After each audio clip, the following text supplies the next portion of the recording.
Thank you very much for that kind introduction.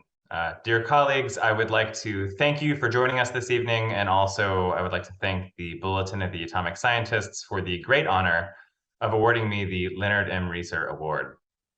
As you've heard, I was granted the award for my article at the Bulletin entitled A Millennial's View, ICBMs Are Ridiculous.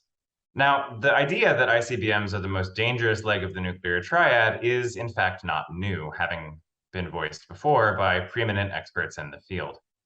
They are inherently dangerous owing to their use it or lose it nature in a crisis. They are redundant considering that either of the other legs of the nuclear triad could inflict unacceptable damage to an opponent in a second strike scenario.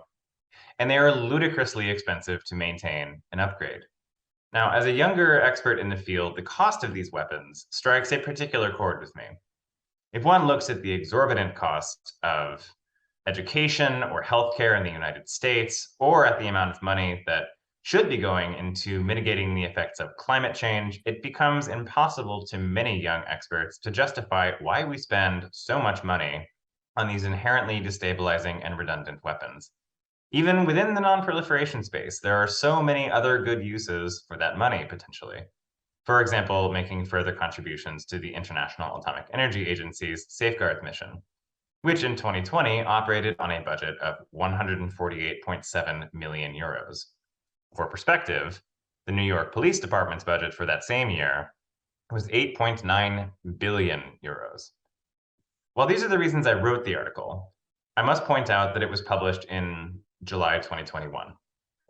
In February 2022, the Russian Federation initiated war against Ukraine.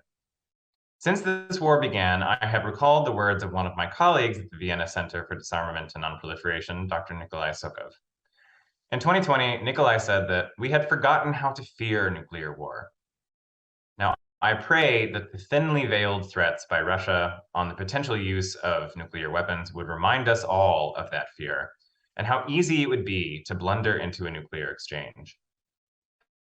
Finally, I wish to say that I didn't write the article because I'm a young expert per se. I wrote the article because it is my generation who has inherited this world from the trailblazers who have kept us safe up until this point. And to them, I am grateful.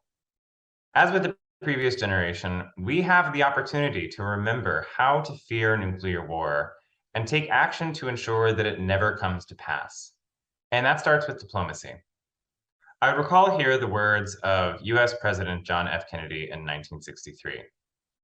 He said, "Let us not be blind to our differences, but let us also direct attention to our common interests and the means by which those differences can be resolved. And if we cannot now end our differences, at least we can help make the world safe for diversity.